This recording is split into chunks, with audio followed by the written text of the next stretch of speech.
இப்ப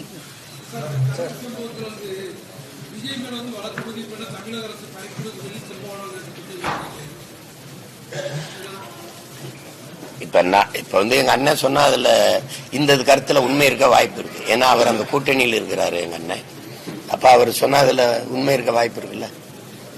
எனக்கு அவங்களுக்கும் தொடர்பு இல்லை. அவர் அந்த கூட்டணியிலே இருக்கிறாரு, அருகிலே இருக்கிறாரு.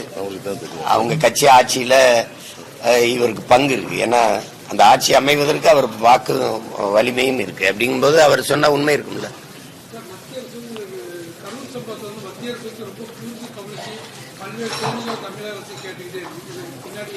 இப்பதான் அதுக்கு கண்ணு தெரியுது, அதனால கூர்ந்து கவனிக்கும். அதுக்கு முன்னாடி லாங் சைடு தூரப்பார்வை இருந்துச்சு, அதனால தூத்துக்குடி எல்லாம் அதுக்கு தெரியல. கரூர் மட்டும் கண்ணுக்கு தெரியுது.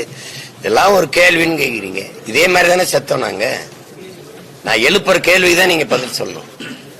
இது ஒரு நடிகரை பார்க்க வந்த ஒரு கூட்டம் நெரிசல்ல சிக்கி செத்துருச்சு. ஆனா தூத்துக்குடி போராட்டம் எப்படி? ஸ்டெர்லைட் ஆல, அதனால என்னுடைய நிலம் நஞ்சாகுது, நீர் நஞ்சாகுது, எங்களுடைய வாழ்வாதாரம் கெடுது, இங்க வாழ முடியல, அதனால நுரையீரல் தொற்று, புற்று இதெல்லாம் வருது, இந்த ஆலையை அப்புறப்படுத்துங்க, மூடுங்கன்னு நாங்க போராடும். அந்த போராட்டத்துல மக்களே தலைமையேற்று போராடுகிற போராட்டம் தான் எழுச்சி, கிளர்ச்சி, புரட்சி. அப்படிப்பட்ட ஒரு புரட்சி, மக்கள் புரட்சி. அங்க ஏதாவது ஒரு கட்சி தலைவன் முன்னாடி நின்னானா? ஒரு கொடி தூக்கப்பட்டதா? இல்ல. ஆனா மக்கள் தங்கள் கையை உயர்த்தி இந்த ஆலை வேண்டாம் என்று முழக்கமிட்டு வந்தார்கள். அது மக்களால் முன்னெடுத்த போராட்டம். அந்த மக்கள் போராட்டத்துல கூட்டமா வர்றாங்கன்னா மாவட்ட ஆட்சியர்கிட்ட மனு கொடுக்க வந்தாங்க. அதுதான் நோக்கம். அங்க இருந்த அதிகாரி என்ன சொல்லியிருக்கணும்? அல்ல காவலர்கள் என்ன சொல்லியிருக்கணும்?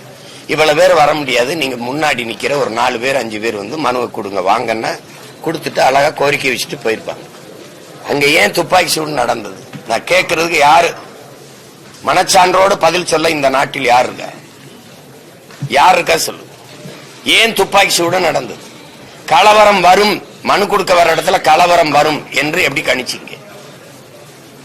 எப்படி கணிச்சீங்க? சரி, அப்படியே கலவரம் வந்தா முதல்ல என்ன பண்ணிருக்கணும்? தண்ணீரை தானே பீச்சி அடிச்சிருக்கணும், தடியடி நடத்திருக்கலாம், கண்ணீர் புகை குண்டுகளை வீசி மக்களை கலைச்சிருக்கலாம். எடுத்தவன சுட சொன்னது யார்? உன்னைய எப்படி சுட்ட? தொலை தூரத்துல இருந்து சுடுகிற சினைப்பருங்கிற துப்பாக்கி ரொம்ப தூரத்திலே குறிபார்த்து சுற்ற முடியும், ரொம்ப கூரா இருக்கும். அந்த துப்பாக்கியோட எப்படி வந்து காத்திருந்த? அது வண்டி மேல ஏறி நின்று எப்படி சுட்ட? முன்னாடியே ஏற சொன்னது யார்? உன்னைய இவ்வளவு ஆயுதங்களோட அங்க வந்து எப்படி நின்ன? உன்னை சுட சொல்லி உத்தரவிட்டவன் யாரு? இத்தனை கேள்வி இருக்குல்ல. ஏன் சுட்ட? அப்படி பார்த்தாலும் காலு கீழே தானே சுடணும். தொண்டக்குழியில எப்படி குறிவாத்து சுட்ட? எப்படி சுட்ட? அப்ப இந்த உண்மை கண்டறியும் உங்களுக்கு உறங்கிட்டு இருந்துச்சா? ரொம்ப கூர்மையா பார்க்கும்போது குருடா இருந்துச்சா? சொல்லுங்க. பார்வையற்று போயிருந்துச்சா? இப்ப பாக்குறது அப்ப இந்த ஆட்சி தானே. ஏன் வரல? இந்த காங்கிரஸ் கட்சி இன்னைக்கு வருது, இது ஏன் வரல? ஏன் வரல? ஏன் வரல? அப்புறம் மக்களுக்காக நான் யாரு? நான் என்ன? நான் யாருன்னு சொல்லுங்க. யாருன்னு சொல்லுங்க. மக்களுக்கு உள்ள இருந்து வந்து இந்த கேள்வியை கேட்கிறேன். அதுல ஒருத்தன் தான். எனக்கு அச்சம் இல்ல, நான் துணிஞ்சு கேட்கிறேன். அதனால நான் கேட்கறதுக்கு பதில் சொல்லுங்க. யாரையாவது தொலைக்காட்சியில பார்த்தா தெரிஞ்சுக்கிட்டேன்னு அன்னைக்கு முதல்வராக இருந்த ஐயா எடப்பாடி பழனிசாமி சொன்னாங்களா இல்லையா? அப்ப அவருக்கு தெரியல. இப்ப சுட சொன்னது அவருக்கு தெரிஞ்சு சுட சொல்லு. அப்ப சுட சொன்னது யாரு? யாரு?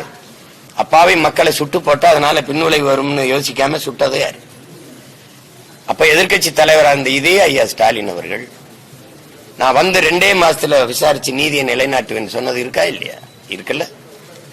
4 ஆண்டு முடிஞ்சு அடுத்த 6 மாசத்துல தேர்தல் வரப்போகுது. என்ன நடவடிக்கை எடுத்து நிலைநாட்டிருக்காங்க?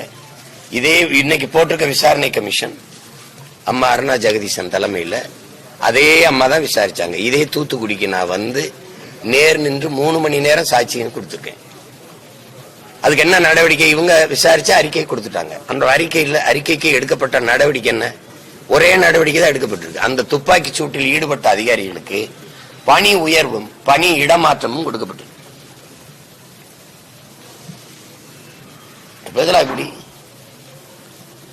நான் ஒரு கேள்வி கேட்கிறேன். இந்த கரூர் நிகழ்வு வந்து ஓராண்டுக்கு முன்னாடி நடந்திருந்தா இவங்க எல்லாம் இவ்வளவு அக்கறை காட்டியிருப்பாங்கன்னு நினைக்கிறீங்களா? இது ஒரு சாவோட சாவுதான். சாராயம் குடிச்சு 63 செத்தான். ஆந்திர காட்டுக்குள்ள 20 பேர் சுட்டுக் கொல்லப்பட்டு செத்தான். இந்திய கடலுக்குள்ள 850 பேர் மீனவன் செத்தான். எங்க சாவு அவனுக்கு ஒரு பொருட்டே கிடையாது, அதெல்லாம் அவன் கவனிக்க மாட்டான். இப்ப இது ஏன்னா 4 மாசத்துல தேர்தல் வரப்போகுது, கூட்டணி அமைக்கணும், அப்ப பரபரப்பா இயங்கணும், அதை பேசணும். அதனால உடனே வரியல. உண்மையை கண்டறியறது என்ன கண்டறிய ஒரு நியாயத்தை பேசுங்க. இப்போ நான் ஒரு நிகழ்ச்சிக்கு வந்திருக்கேன். இந்த நிகழ்ச்சி நான் வரலைன்னா நிகழ்ச்சி இருக்குமா? ஒரு கேள்வி நீங்க எல்லாம் சொல்லுங்க. உடவுல நான் வர்றதானே நிகழ்ச்சி. நான் வரலைன்னா இந்த நிகழ்ச்சி இருக்குமா? இப்ப நான் வரலைன்னா இந்த கூட்டம் நடக்குமா? நான் வரலைன்னா இந்த நெரிசல் ஏற்படுமா? நான் வரலைன்னா இந்த மரணம் நிகழுமா? அப்ப என்னுடைய வருகையால நிகழ்ந்த மரணம் தான் அது. அப்படின்னா முதல் காரணம் யாரு? நீங்க தான் பதில் சொல்லுங்களேன்.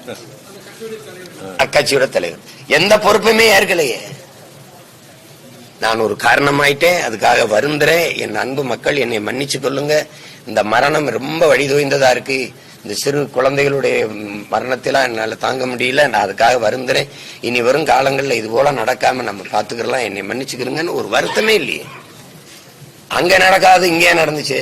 அரசுதான் பொறுப்பு இருக்கணும். எங்களுக்கு சின்ன இடத்த கொடுத்தாங்க. நீங்க எழுதி கொடுத்த இடத்துல இந்த இடம் இருந்ததா இல்லையா? நீங்க எழுதி இடம் கேட்டீங்கல்ல, அதுல இந்த இடம் இருந்ததா இல்லையா? இருந்தது. நீங்க எழுதி கொடுத்த இடத்துல இது ஒரு இடம். அவங்க சொல்றது மற்ற இடங்கள்லாம் இன்னும் ரொம்ப குறுகலா இருக்கும். அங்க எரிபொருள் வங்கி இருந்துச்சு, ஒரு ஆற்று இது இருந்துச்சு, அது ரொம்ப பேராபத்து ஆயிருங்கிறதுனாலதான் இதுல கொடுத்தவங்க. அதுக்கு 2 நாளைக்கு முன்னாடி எதிர்கட்சி தலைவர் அங்க கூட்டம் அங்க நடத்தினதுனால இந்த இடம் வாய்ப்பா இருக்கும்னு கொடுத்தோம்னு சொல்றாங்க. அப்படின்னா நீங்க என்ன சொல்லிருக்கணும்? இந்த இடம் ரொம்ப சின்ன இடம், நான் வரமாட்டேன்னு சொல்லி மறுத்திருக்கணும்.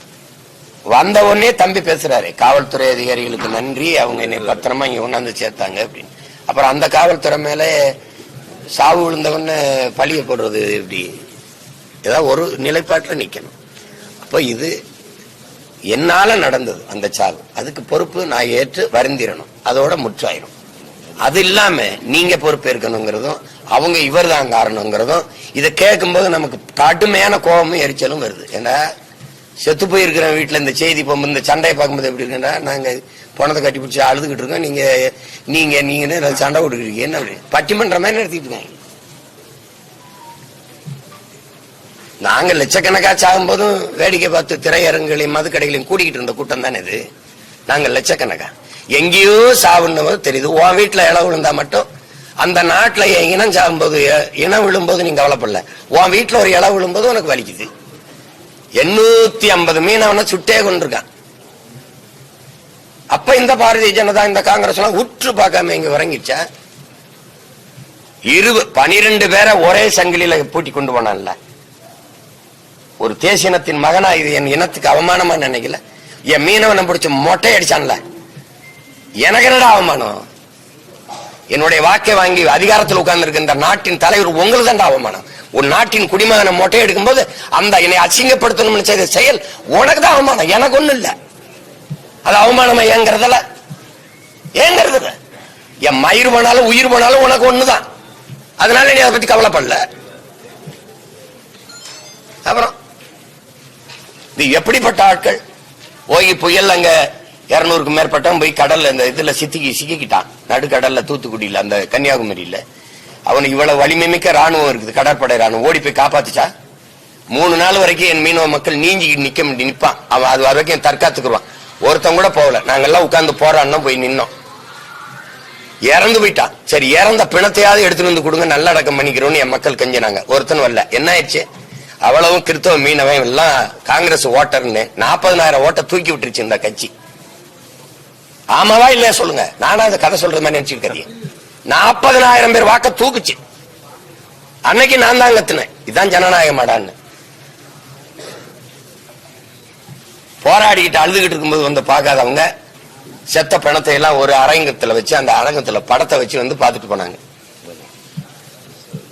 அப்போல்லாம் உற்று பார்க்க என்ன பார்வை மங்கி இருந்துச்சா இல்ல படு தூங்கிட்டீங்களா? கேவலம் இதை போய் பேசிக்கிறீங்க.